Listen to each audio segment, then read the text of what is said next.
چلیے تو اب ہم لوگ شروع کرتے ہیں عادل شاہی حکومت۔ بہمنی کے بعد عادل شاہی حکومت کیا ہے؟ بہمنی سلطنت کے خاتمے، یاد ہوگا میراجی شمس شاہ اس کے زمانے میں، ان کے زمانے میں بہمنی سلطنت کیا ہے، وہ انتشار کا شکار ہو چکی تھی۔ اور اس میں آخری شاعر جو دیکھے تھے وہ ہم لوگ دیکھے تھے کس کو؟ اشرف بیابانی کو۔ ابھی صرف نام ہی یاد رکھتے ہیں کافی ہے، نام اور اس کے بعد ان کے تخلیق۔ اب جب بہمنی سلطنت ختم ہو جاتی ہے تو بہمنی سلطنت جو ہے 5 خود مختار ریاستوں میں بڑھ جاتی ہے۔ 5 ریاست بنتی ہے جو خود مختار ہوتی ہے۔ کیوں خود مختار ہوتی ہے؟ وہ میں نے بتایا تھا کہ دکن کی فطرت ہی ہوتی تھی کہ وہ خود کو آزاد کرانا چاہتے ہی تھے۔ تو جو 5 سلطنت ہیں وہ 5 نام ہے، کیا ہے؟ بیجاپور، ایک جگہ جو جگہ ہے بیجاپور، بیدر، برار، احمد نگر اور گولکنڈا، یہ 5 جگہوں کا نام ہے۔ اور اسی کے بعد بیجاپور میں جو حکومت بنی وہ آپ کا نام رکھایا عادل شاہی، بیدر میں برید شاہی، برار میں عماد شاہی، احمد نگر میں نظام شاہی اور گولکنڈا میں قطب شاہی۔ 5 حصوں میں تقسیم ہوتی ہے بہمنی سلطنت۔ اب جو یاد رکھنا ہے کہ اتنا ہی یاد رکھنا ہے کہ بہمنی سلطنت جب ختم ہوتی ہے تو اس سے 5 بڑی ریاستیں جو خود مختار ہوتی ہیں وہ بنتی ہیں، جس میں اردو ادب کے لحاظ سے 2 سلطنتیں سب سے زیادہ اہم ہوتی ہیں، اور وہ کون ہے؟ بیجاپور میں عادل شاہی حکومت اور قطب شاہی حکومت، یہ 2 جو ہے سب سے اہم ہے۔ اس کے بعد اگر تھوڑا بہت کوئی ہے تو وہ ہے آپ کو نظام شاہی، تو یہ آپ کو یہاں سے یاد رکھنا ہے۔ اب عادل شاہی کے دیکھتے ہیں۔ عادل شاہی حکومت یعنی آپ کو بیجاپور، عادل شاہی دور کی تخلیقی سرگرمیوں میں دیکھیں کیا کیا ہے۔ یہاں سب سے زیادہ فن تعمیر کا کام ہوا، ٹھیک ہے؟ آپ کے قلعہ وغیرہ کا جو بھی بننا ہوا ہے وہ آپ کو اس حکومت میں۔ خطاطی ہے، لکھنے کا شعر و ادب کو خاص اہمیت حاصل ہے اس جا کے عہد میں۔ ادب کی بات کر رہے تھے، تاریخی اور مذہبی موضوعات سب سے زیادہ یہاں شامل ہو رہے ہیں عادل شاہی حکومت میں، لیکن سب سے زیادہ جو فروغ ہوا ہے وہ آپ کو شاعری کو فروغ حاصل ہوا ہے۔ بہمنی سلطنت میں دیکھ رہے تھے ملفوظات تھے، اور وہاں جو تھی مثنویاں تو تھی لیکن سب سے زیادہ ملفوظات وہاں پہ ہیں۔ شاعری کے اگر بات کرتے ہیں کہ شاعری کے ہر قسم کے خیالات، خواہ وہ عاشقانہ ہو یا ناصحانہ یا صوفیانہ یا رزمیہ، سب کا اظہار ہوا ہے اس عہد میں۔ اب دیکھیں سب سے اہم کیا ہے، یہ معاشرہ شاعری کو ایک ایسا فن سمجھتا تھا جس سے آدمی کا نام ہمیشہ باقی رہتا، یہ سب سے اہم پوائنٹ ہے اس کے لیے۔ تو یہ پورا عادل شاہی حکومت میں اس طریقے سے ماحول بنا ہوا تھا کہ لوگ یہ سمجھتے تھے کہ اگر ہم شاعری کریں گے تو میرا نام جو ہے تا قیامت تک زندہ رہے گا شاعری کے بنسبت شاعری میں۔ اسی لیے لوگ جو ہے جوق در جوق جو ہے اس طرف رجوع کیے ہیں، اس طرف جو ہے شامل ہوئے ہیں، اور اس کے ساتھ ساتھ جو ہے ترجمے کی طرف بہت زیادہ بھاگے ہیں لوگ۔ ترجمہ کا کام بہت زیادہ ہوا، کہ جو بہت کم ہے جو تخلیقی کام ہوا، بلکہ ترجمے کا کام زیادہ ہوا ہے۔ فارسی کی جو مثنویاں ہیں اس کو آپ کو دکنی میں کیا گیا ہے، عربی کی جو کہانیاں ہیں اس کو اس میں لایا گیا ہے۔ موضوعات میں اگر دیکھیے گا تصوف و اخلاق کو خاص اہمیت ہے۔ اب یہاں پہ یاد رکھیے گا کہ عادل شاہی سلطنت کے کل جو ہے 9 بادشاہ گزرے ہیں، ٹھیک ہے؟ عادل شاہی حکومت میں دیکھیں گے کل 9 بادشاہ گزرے ہیں، لیکن اگر اردو ادب کی بات اگر کیجیے گا، جو نیٹ والے پوچھتے ہیں تو نیٹ والے جو ہے اس کو 8 مانتے ہیں، کیونکہ مالو عادل شاہ جو ہے یہ بہت کم مدت کے لیے یہ بنے ہیں۔ تو اگر تاریخی اعتبار سے دیکھا جائے تو آپ کا کتنے ہوں گے؟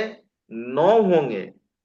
لیکن جو کہ نیٹ والا جو مانگ رہا ہے ادبی اعتبار سے اگر کہا جائے کہ جس میں اہمیت ہے تو اس میں آپ کو 8 ہے. تو اگر ایگزام میں 8 اور 9 دونوں آ جائے تو کیا کیجئے گا؟ تو 8 ہی لگائیے گا. لیکن نیٹ اگر والا جو اور تسلیم 9 کرے آ گا، جائے تو پھر آپ 9 لگائیے گا بے جھجک، کیونکہ یہ بھی سوال ہے. ٹھیک ہے. 9 اور 8 کو ہم کلیئر کر چکے ہیں. اس کو اپنا مائنڈ میں جو ہے سیٹ کر لیجئے گا.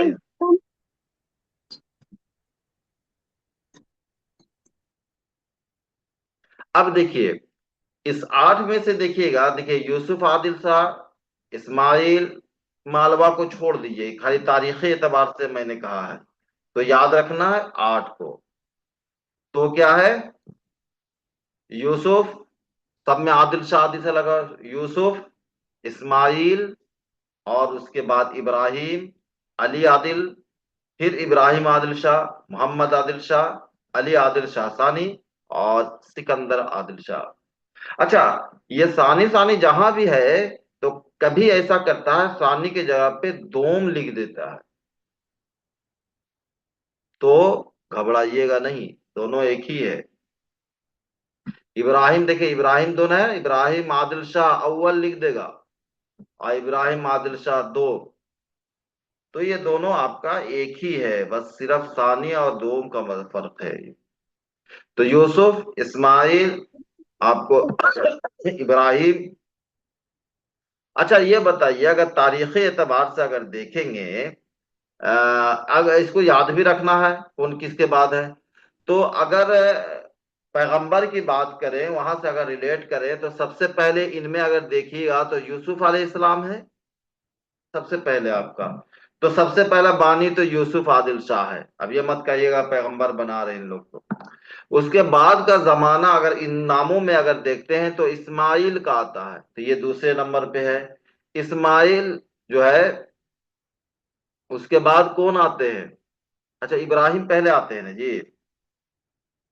اسماعیل ہے، ابراہیم، دیکھو دو تو آپ کا ادھر سے دکھ جاتا ہے کہ یوسف اسماعیل، یہ تو ہم کو ختم ہی کر کے چلنا ہے. اب دیکھیے ابراہیم ہے، ابراہیم ہے، علی عادل شاہ، اور پھر ابراہیم ہے. یعنی دو ابراہیم کے بیچ میں اس طریقے سے آ رہا ہے کہ پہلے ابراہیم عادل شاہ، اس کے بعد علی عادل شاہ، پھر ابراہیم عادل، ریپیٹیشن ہو رہا ہے. اور جیسے ہی اس کو ختم ہوتا ہے تو یہاں دیکھیے محمد عادل شاہ ہوتا ہے، اس کے بعد پھر علی عادل شاہ کا ریپیٹیشن ہوتا ہے، علی عادل شاہ ثانی. تو اس طریقے سے آپ کو یاد رکھیے گا، وہ آپ کی مرضی جیسے یاد کرے، لیکن یاد رکھیے گا اس میں جس میں سب سے زیادہ اگر اہم ہے تو ابراہیم عادل شاہ ثانی ہے، سب سے زیادہ فروغ یہاں حاصل ہوا ہے. اب یہ دیکھیے، اب آتے ہیں تاریخ کی طرف، کہانیوں کی طرف. اب دیکھیے محمد شاہ بہمنی کے دور میں، محمد شاہ بہمنی اس طرف آ جائیے. بہمنی کے دور سلطنت میں سلاطین عثمانیہ یعنی عثمانیہ سلطنت، آپ کو پتا ہوگا، کا ایک شہزادہ اپنی جان بچا کر ایران سے ہوتا ہوا دکن پہنچتا ہے. تو کہاں کا ہے؟ سلطنت عثمانیہ کا ایک شہزادہ ہے. جاتے ہیں جب سلطنت عثمانیہ پر جب زوال ہوتا ہے اور اس کے بعد انگریزوں کا تسلط ہونے لگتا ہے تو وہ سارے کے سارے جو ہے شہزادے جو ہے وہ بھاگتے پھرتے اپنے جان بچانے کے فکر میں رہتے ہیں. تو ایران سے ہوتا دکن پہنچتا ہے اور وزیر اعظم جو اس ٹائم کا تھا محمود گاواں کے سفارش پر شاہی چیلوں کے جرگے میں داخل ہو جاتا ہے. یعنی ایسی جگہ جو شاہی جگہوں پہ جو لوگ میٹنگ وغیرہ کرتے ہیں، جرگا وغیرہ جو ہے اہم میٹنگ ہوتے ہیں، اس میں وہ شامل ہو جاتے ہیں. اب جو ہے اپنی قابلیت اور ذہانت سے عادل خاں کا خطاب پا کر بہمنی سلطنت کے صوبہ بیجاپور کا حاکم بن جاتے ہیں. ٹھیک ہے. نام کیا رہتا ہے؟ اس بندے کا نام رہتا ہے یوسف. اب یہ صاحب کہاں سے ہیں؟ آپ کو عثمانیہ سلطنت جو ہے ترکی سے یہ بھاگتے ہیں، ایران ہوتے ہوئے دکن آتے ہیں اور پیروی پا کر یہ کہا ہوتا ہے جرگے میں شامل ہو جاتے ہیں، یعنی اہم عہدے پر جاتے ہیں اور اپنی قابلیت کی بنیاد پر بہمنی سلطنت میں ہی جو بہمنی عہد میں ان کو بیجاپور کے بھیج دیا جاتا کہ جائیے آپ وہاں کا کیا ہے صوبیدار بن جائیے، اور وہاں جا کے یہ اپنا نظام وہ دیکھتے رہتے ہیں۔ لیکن جیسے ہی بہمانی سلطنت پوری طریقے سے ختم ہو جاتی ہے، یہ خود مختاری کا اعلان کر دیتے ہیں۔ سلطنت عثمانیہ کا یہ شہزادہ عادل شاہی سلطنت کا بانی یوسف عادل شاہی تھا۔ تو سمجھ میں آ گیا یوسف عادل شاہ کس طریقے سے بیجاپور کے حاکم بنے۔ اب اسماعیل عادل شاہ کا دیکھ رہے ہیں، یوسف عادل شاہ کا بیٹا اسماعیل عادل شاہ تخت ہے، ٹھیک ہے۔ یوسف عادل شاہ کے اتنا ہی ادب میں ہے کہ انہوں نے صرف اور صرف کیا کیا، عادل شاہی حکومت کی بنیاد رکھی۔ اس کے بعد دوسرا نام آتا ان کا بیٹا ہے اسماعیل عادل شاہ۔ تو یوسف عادل شاہ کا بیٹا اسماعیل عادل شاہ تخت نشین ہوا، باپ کی طرح علم و ادب کا ذوق تھا۔ یہ بڑا اہم ہے کہ اسماعیل عادل شاہ وفائی تخلص کرتے تھے، اس کا مطلب وہ شاعر تھے۔ بہمنی دور حکومت میں شاہی دفتر ہندوی زبان کر دیے گئے، اس چیز کو یاد رکھیے گا۔ جو فارسی سے یہ کون سے ہندوی زبان کے، یوسف عادل شاہ نے اپنے زمانے حکومت میں ہندوی یعنی قدیم اردو کو ہٹا کر شاہی دفتر فارسی میں کر دیا گیا، ٹھیک ہے۔ یہ دیکھیں زبان کے بدلاؤ، دیکھیں بہمانی دور میں کس کو کر دیا تھا کہ فارسی کو ہٹا کے ہندوی میں کر دیا گیا، اور جیسے ہی یوسف عادل شاہ کی حکومت آئی انہوں نے ہندوی کو ہٹا کر فارسی کر دیا۔ چلیے ایک بدلاؤ یہاں پہ۔ اب آتے ابراہیم عادل شاہ۔ ابراہیم عادل شاہ اول نے شاہی دفتروں کو پھر سے جو ہے اردو کر دیا، اردو سے مراد دکنی اردو، قدیم اردو، یہ اس کا یہ جو ہے کام ہے، اس کے علاوہ اور کچھ نہیں ہے۔ اب اس کے بعد نام آتا ہے علی عادل شاہ، اس نے پھر سے فارسی کو دفتری زبان کر دیا۔ علی عادل شاہ نے بدستور ادب و شعر کی سرپرستی کی۔ اب جو مین جو ہے اردو کا جو فروغ ہوتا ہے وہ ابراہیم عادل شاہ ثانی سے ہوتا ہے، اس لیے ان کا عہد بھی یاد رکھیے گا 1626 سے لے کر 1580 سے لے کر 1626 تک ہے۔ اور یہ ابراہیم عادل شاہ اور قلی قطب شاہ اور اس کے بعد بادشاہ اکبر تینوں ایک ہی زمانے کے ہیں، تینوں کیا ہے ہم عصر ہیں۔ اب دیکھیے یہ ہے کون، علی عادل شاہ کا بھتیجا ہے، یہ علی عادل شاہ کوئی بیٹا نہیں تھا، اس لیے نے اپنے بھتیجے کو بنا دیا، تخت نشین بنایا۔ تو یاد رکھیے گا کہ یہ ابراہیم عادل شاہ جو ہے وہ علی عادل شاہ کا بھتیجا ہے، قلی قطب شاہ کا ہم عصر تھے۔ اور یہ نام جو ہے یہ جگت گرو کے نام سے مشہور ہے، یعنی پوری دنیا کے جو ہے گرو ہو گئے، استاد جگت گرو کے نام سے مشہور ہے۔ اردو کو دوبارہ جو ہے دفتری زبان بنا دیا انہوں نے۔ ان کی حکومت علم و ادب موسیقی کی ترقی کے لیے کافی اہمیت رکھی ہے، خاص کر موسیقی یاد رکھیے گا، میوزک سب سے زیادہ فروغ یہاں پر۔ موسیقی پر باضابطہ ان کی کتاب ہے جن کا نام ہے نورس، اور نورس کب لکھی گئی، 1597 میں لکھی گئی۔ اب ڈیٹ اس کی بھی یاد رکھیے گا، ابراہیم عادل شاہ ثانی کی کتاب ہے نورس، اور یہ 1597 میں کتاب لکھی گئی تھی۔ اب ابراہیم عادل شاہ ثانی جہاں یہ بادشاہ تھے وہیں علم و ادب کا پروردہ بھی تھے، علم و ادب سے بہت زیادہ شغف تھے، اس لیے یہ بادشاہ جو ہے دور دراز کے لوگوں کو، شاعر ادیب تاریخ نویس جو بھی ہے سبھی کو بلا کے اپنے دربار میں رکھتے تھے، یہ تھے۔ اس وجہ سے اردو کا فروغ بہت زیادہ ہوا۔ اس عہد کے مشہور صاحب کمال میں دیکھیے علامہ نور الدین ظہوری، بڑا نام یہ کہتا ہے نور الدین ظہوری، رفیع الدین شیرازی اور حکیم ابو القاسم فرشتہ، تین بڑے نام ہیں، اور تینوں کا کارنامہ دیکھیے۔ ظہور الدین نے بادشاہ کی ہندی کتاب نورس کا دیباچہ فارسی زبان میں لکھا، ٹھیک ہے۔ تو ہندی کا مطلب ہندی نہیں ہے، وہ قدیم اردو ہے جو کہ ابراہیم عادل شاہ ثانی لکھتے ہیں نورس کے نام سے۔ اب نورس کا دیباچہ فارسی زبان میں لکھ رہے ہیں کون، ظہور الدین یا نور الدین ظہوری لکھ رہے ہیں فارسی میں، اور اس کا نام کیا رکھ رہے ہیں؟ سہ نصر ظہوری۔ دوسرا، ابو القاسم فرشتہ جو ہے ابراہیم عادل شاہ کے حکم سے 1600 میں ہندوستان کی تاریخ لکھی، جو تاریخ فرشتہ کے نام سے مشہور ہوئے۔ ٹھیک ہے، ابو القاسم فرشتہ نے کیا لکھا؟ تاریخ فرشتہ لکھا۔ اب ایک بچے رفیع الدین شیرازی، انہوں نے کیا ہے، بیجاپور کے جتنے بھی بادشاہ تھے سب کی تاریخ لکھی ہے، اور اس کتاب کا نام رکھا تذکرۃ الملوک۔ اور کب؟ 1608 میں سلاطین بیجاپور کے جتنے بھی سلطنتیں ہیں وہ سب کے انہوں نے تاریخ لکھی اور ان کا نام رکھا تذکرۃ الملوک۔ یہ ان کے دیکھیں کہاں ہے، ان کے دربار میں یہ ہے۔ اور دیکھیں یہ تاریخ نویس بھی آپ کو یہاں نظر آ رہے ہیں، اور اس کے بعد ادب سے شغف رکھنے والے بھی نظر آ رہے ہیں۔ ان کے عہد میں دیکھیے بادشاہ، دیکھیے برہان الدین جانم، اس عہد میں آپ کا کیا ہے، صوفی شاعر ہے یہ۔ بہمنی دور میں صوفی شاعر کون ہے؟ میراجی شمس العشاق ہے۔ میراجی شمس العشاق کے فرزند برہان الدین جانم ہے۔ وہ اپنی زبان کو گجری یا دکنی کہتا ہے۔ نام ان کا یاد رکھیے گا، ان کی جو تخلیق ہے، ارشاد نامہ، سکھ سہیلا، وصیت الحادی، منفعت الایمان، جنت البقا، کلمت الحقائق، وجودیہ، یہ ان کی تخلیق ہے۔ اس میں اہم کا ارشاد نامہ ان کی سب سے طویل مثنوی ہے۔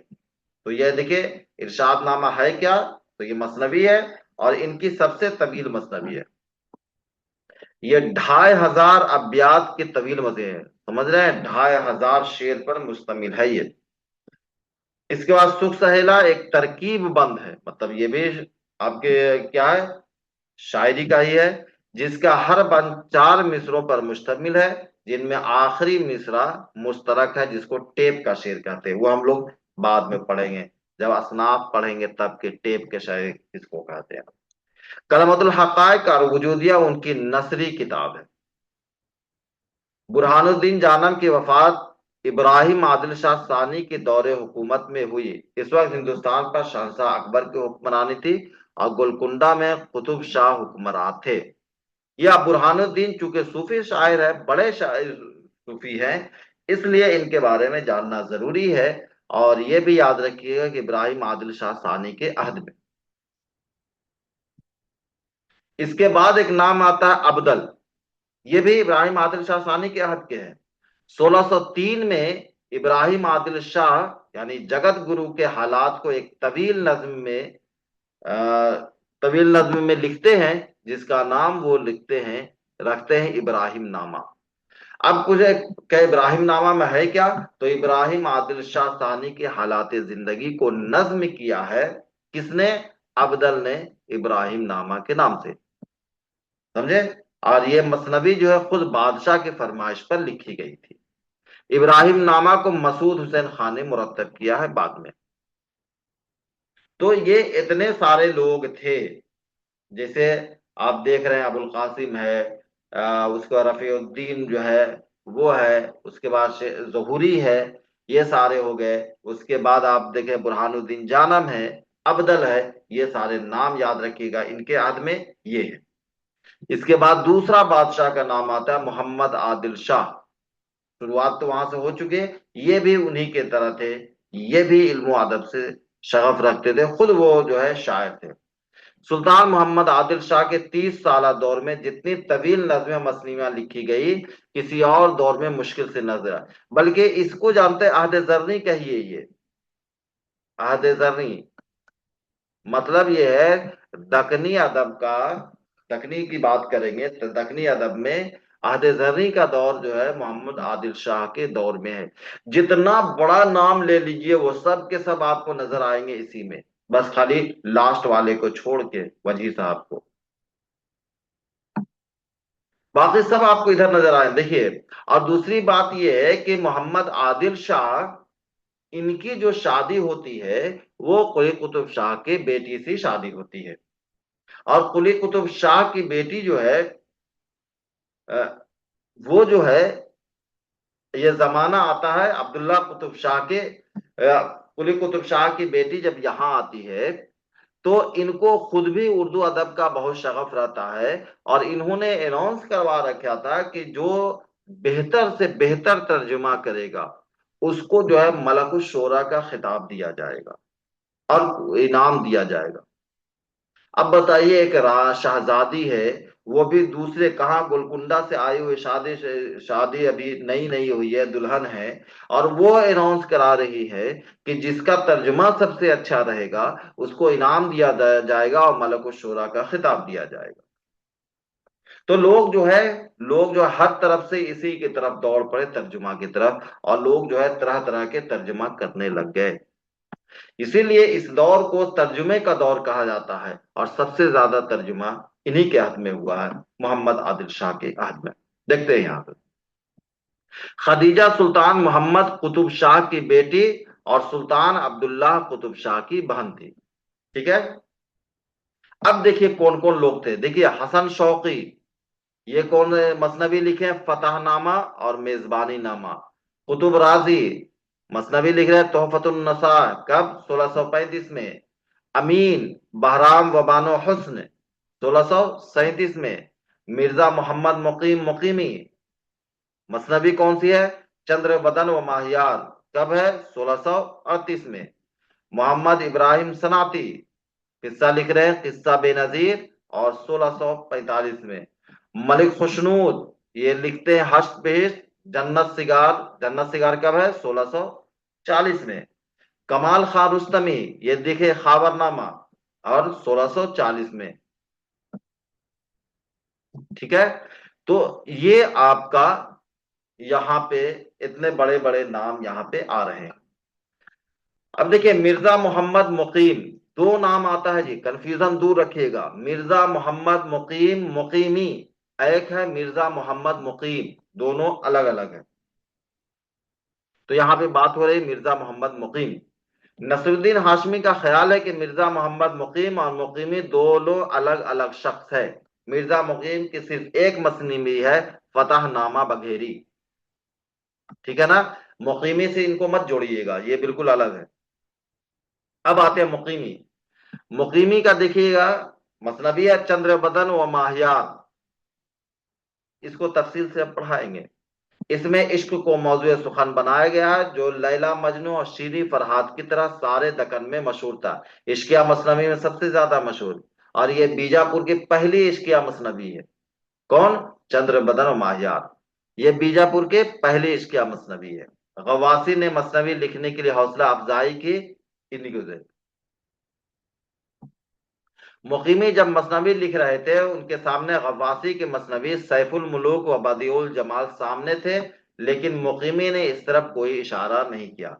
تو غواسی نے جو یہ لکھا، مثنوی جو لکھا سیف الملوک و بدیع الجمال، تو اس سے متاثر ہو کے مقیمی لکھتے ہیں چندر بدن ماہیار، لیکن ان کا چندر بدن ماہیار میں مقیمی نے اس کا ذکر نہیں کیا ہے، لیکن مثنوی کو پڑھنے کے بعد یہ سمجھ میں آتا ہے کہ اس سے متاثر ہے۔ اب دیکھیں مقیمین کا تعلق دربار سے نہیں تھا، یہ درباری شاعر نہیں تھے، جبکہ غواسی درباری شاعر تھے۔ چندر بدن ماہیار کا قصہ دلچسپ ہے۔ چندر بدن راجا کی اکلوتی بیٹی ہے، اور ماہیار کیا ہوتا ہے؟ تاجر کا بیٹا ہوتا ہے۔ یہ سب جو ہے آپ کی کہانیاں ہیں، جو کہ ہم لوگ بعد میں ڈیٹیل میں پڑھیں گے۔ ابھی صرف اور صرف ہم لوگ چل رہے ہیں نام اور ان کے تخلیق پہ۔